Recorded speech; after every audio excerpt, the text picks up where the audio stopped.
बिलासपुर में zero tolerance crime against women और महिलाओं के कानूनी अधिकार को लेकर बिलासपुर पुलिस अब वॉक केस का आयोजन कर रही है, जिसमें कि 3 किलोमीटर वॉक के साथ में महिलाओं को zero tolerance crime against women और महिलाओं के कानूनी अधिकार को लेकर जागरूक किया जाएगा। 3 जुलाई को इसका आयोजन होगा।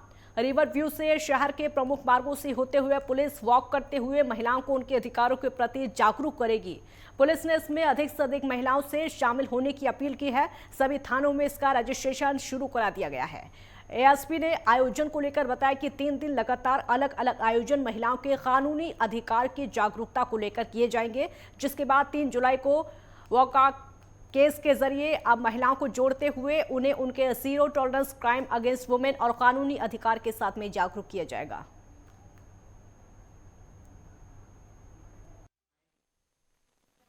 बिलासपुर पुलिस जो है मेवरिक फाउंडेशन के साथ, और जैसा कि आप यहाँ पर देख पा रहे हैं, हमारे शहर के सभी एनजीओज को हमने इनवाइट किया है। इनके सभी के सहयोग से हम 3 जुलाई को रिवर व्यू से सुबह 6:30 बजे एक 3 किलोमीटर का वॉक रखे हैं, जिसका नाम है वॉक का कॉज।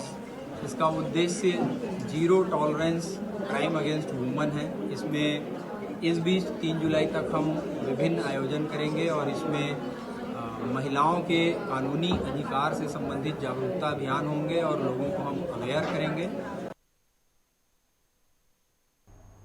अग्निपथ योजना को लेकर देश में लगातार प्रदर्शन हो रहा है, तो दंतेवाड़ा में अग्निपथ योजना को लेकर बीजेपी ने धन्यवाद जताया है। बीजेपी जिला अध्यक्ष जयतराम अटामी और केंद्रीय बीज प्रमाणक बोर्ड के सदस्य भरतलाल मटियानी ने प्रेस कॉन्फ्रेंस करके युवाओं को संदेश दिया है। उन्होंने कहा है कि सेना में सेवाएं देने के लिए केंद्र सरकार ने बड़ी सौगात दी है।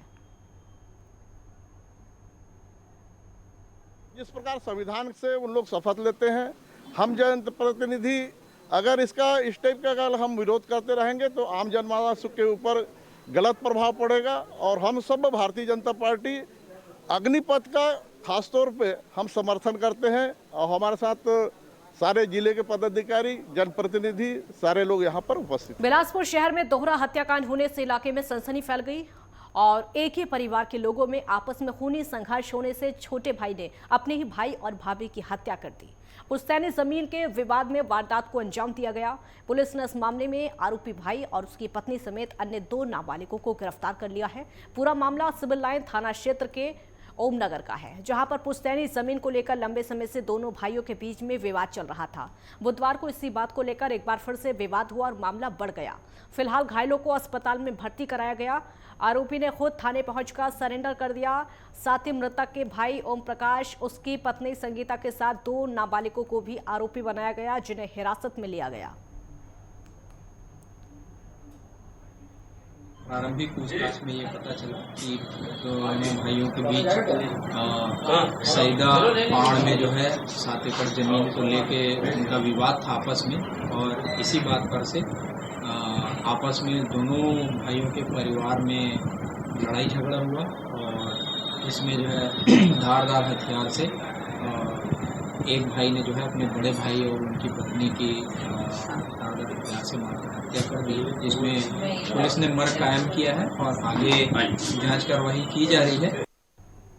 बालोद जिला मुख्यालय में शहीद वीर नारायण सिंह बस स्टैंड पर केंद्र के समान महंगाई भत्ते और 7वें वेतन पर गृह भाड़ा भत्ते के लिए प्रदर्शन किया गया। छत्तीसगढ़ कर्मचारी अधिकारी फेडरेशन की ओर से महासत्याग्रह प्रदर्शन करके सरकार की नीति के खिलाफ हजारों की संख्या में नारा लगाते हुए आवाज बुलंद की। प्रांतीय संयोजक कमल वर्मा की अध्यक्षता में हुई बैठक में तय किया गया था कि रायपुर समेत सभी विकासखंड में कर्मचारी अधिकारी छुट्टी लेकर सत्याग्रह करेंगे और 2 सूत्रीय मांगों को लेकर सरकार के नाम ज्ञापन सौंपा।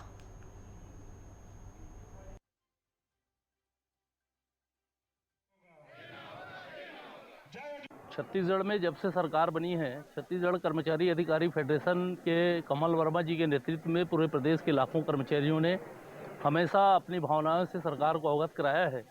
लेकिन सरकार की दोहरी नीति रही है छत्तीसगढ़ के कर्मचारियों को महंगाई भत्ता के लिए, एचआरए के लिए, 7वें वेतन आयोग के एचआरए के लिए तरसा रही है। जो उनका मौलिक अधिकार है सरकार को तो देना ही चाहिए, इस बात पे उन्हें कोई सोच नहीं रखना चाहिए। जैसे कि सरकार ने छत्तीसगढ़ में गोधन न्याय योजना, किसान योजना और अन्य योजनाएं काफ़ी अच्छी लागू किए हैं, तो कर्मचारी कल्याण योजना भी सरकार को लागू करनी चाहिए। इसमें देखिए, हमने फेडरेशन के तहत हमारे प्रांतीय संयोजक आदरणीय कमल वर्मा जी के नेतृत्व में हम लोगों ने उनके दिशा निर्देशानुसार समय समय पर चरणबद्ध तरीके से कलम बंद मसाला उठा आंदोलन का संचालन किया है। उसी की कड़ी में इस वर्ष अभी आज एक दिवसीय टोकन स्ट्राइक की गई है और इसके संबंध में शासन को नोटिस दे दिया गया है कि यदि हमारी मांग नहीं मानी जाती है और मुख्य मांग हमारी डीए की और साथ में वेतन आयोग के अनुसार गृह भाड़ा भत्ते की है।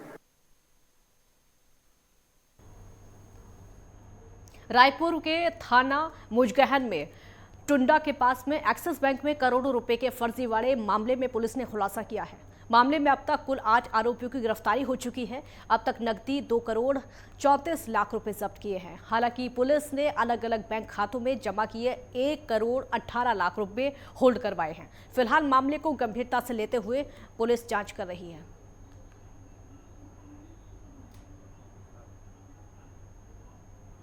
उसके अलावा कुछ जो अमाउंट बैंक में कुछ रिवर्स करा है, कुछ हमने होल्ड करा है, तो वो 1 करोड़ 18 लाख है।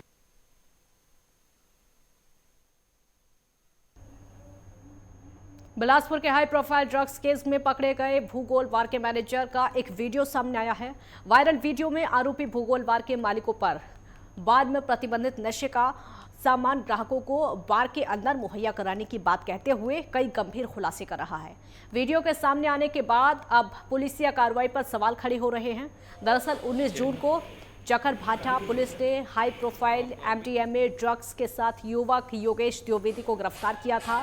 भूगोल बार के मैनेजर से 4 ग्राम एमडीएमए ड्रग्स जब्त किया गया था।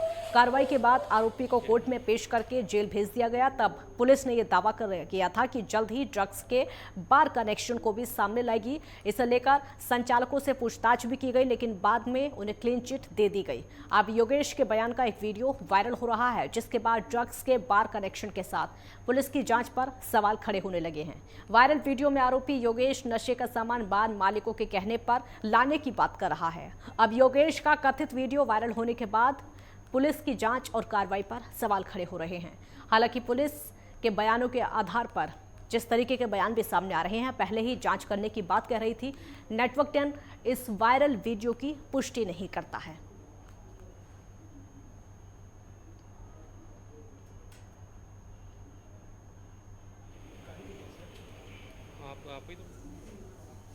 कोरिया में मुख्यमंत्री भूपेश बघेल ने कोरिया विश्राम गृह से जिले के 5 विकासखंड के लिए सांसद निधि से प्रदत्त 5 एम्बुलेंस को हरी झंडी रवाना किया है।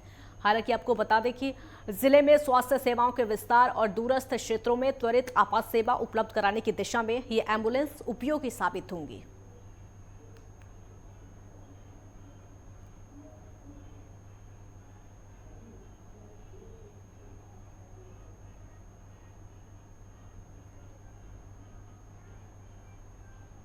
एक ब्रेक के लिए यहाँ पर रुकेंगे, जल्द लौटेंगे।